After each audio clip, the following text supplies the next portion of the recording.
এখানে এনেছে রুই মাছ না কাতলা মাছ এনেছে, কাতলা, এটা কাতলা মাছ নিয়ে এসেছে। বন্ধুরা কেমন আছো তোমরা সব? আশা করি সবাই তোমরা ভালো আছো। আজকে কি কি বাজার হলো আর কি কি রান্না হবে চলো তোমাদের সাথে একটু শেয়ার করে নিই। টিফিনে রুটি করা হয়েছে, আর এই ঢাকনাটা একটু জল ছিল বুঝতে পারিনি, এখানটায় পড়ে গেছে রুটির ভিতরে। আর এই যে সুজি করলাম এখন, এটা আজকে একটু দুধ দিয়ে করেছি সুজিটা, অন্যদিন শুধু ঘি দিয়ে এমনি করা হয়, আজকে একটু দুধ দিয়েছি। তো এখন টিফিন খাওয়া হবে, আর এদিকে ভাত বসানো হয়েছে। তাহলে কি কি মাছ নিয়ে এসেছে চলুন তাহলে আপনাদের সাথে শেয়ার করি। এখানে এনেছে রুই মাছ না কাতলা মাছ এনেছে, কাতলা, এটা কাতলা মাছ নিয়ে এসেছে। তো কাতলা মাছ মাথার সাইড দিয়ে মনে হয় কাটিয়ে নিয়ে এসেছে, হ্যাঁ মাথার দিক দিয়ে। আর এটা চালানি কাতলা না, এটা মনে হয় যে দেশি কাতলা কাটিয়ে এনেছে।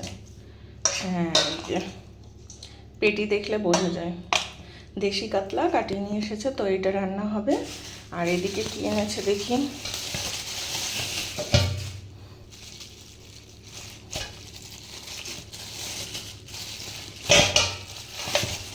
এখানে নিয়ে এসেছে চিকেন।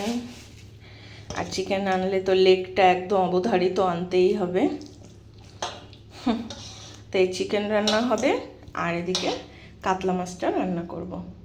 আর সোনার বাবা এখন চিকেনটা খেতে চায় না, বলে কেমন একটা লাগে, গন্ধ গন্ধ, চিকেনটা খেতে চায় না। খাসির মাংসটা খায়, তো খাসি তো আনা হয়নি, ওই জন্য চিকেন নিয়ে এসেছে ছেলে। আবার চিকেনটা বেশি পছন্দ করে, খাসিও খায় কিন্তু চিকেনটা সব সময় খাওয়া যায়, খাসির যে এত দাম সব সময় তো আর নেওয়া যায় না, ওই কারণে। আর দেখি কাতলার ঝোল করি কিছু দিয়ে, কষিয়ে দেবো। তার জন্য আদা পেঁয়াজ রসুন কাঁচা লঙ্কার পেস্ট দিয়ে দিলাম, গুঁড়ো লঙ্কা দিলাম, লঙ্কার গুঁড়ো আর জিরে গুঁড়ো সব দিয়ে দিয়েছি। এবার মশলাটা আমি কষাচ্ছি, তেল ছেড়ে দিয়েছে মশলাটা। এবার আমি এই মাংসগুলো দিয়ে দেবো এর ভিতরে, এর মধ্যে দিয়ে দিতে হবে।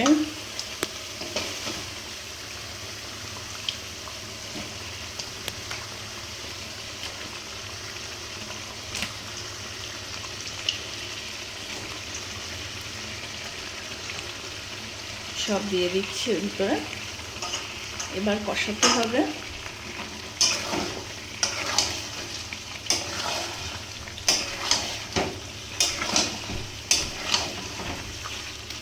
কষাতে হবে এবার। কাঁচা লঙ্কা আনতে ভুলে গেছে, ওই জন্যে লঙ্কার গুঁড়ো দিয়ে করতে হচ্ছে, কিছু করার নেই, কি করব। এই যে এখন কষাচ্ছি, এখনও 10 মিনিট কষাবো, 15 মিনিট কষানো হয়ে গেছে, এখনও 10 মিনিট কষাবো, তারপরে জল দেবো অল্প করে। এটা প্রায় কষানো হয়ে গেছে, হালকা জল দেবো এটায়। আর এদিকে আমি মাছের তরকারি বসিয়ে দিলাম, পটল আর আলু দিয়ে, পাঁচফোড়ন দিয়ে এখন ভেজে নেবো আগে। তরকারিতে পেঁয়াজ আদা কাঁচা লঙ্কা বাটা দিয়ে আর জিরে গুঁড়ো দিয়ে বসিয়ে দিলাম এই যে। আর এটা কিন্তু প্রায় সিদ্ধ হয়ে এসেছে পটল আর আলুটা।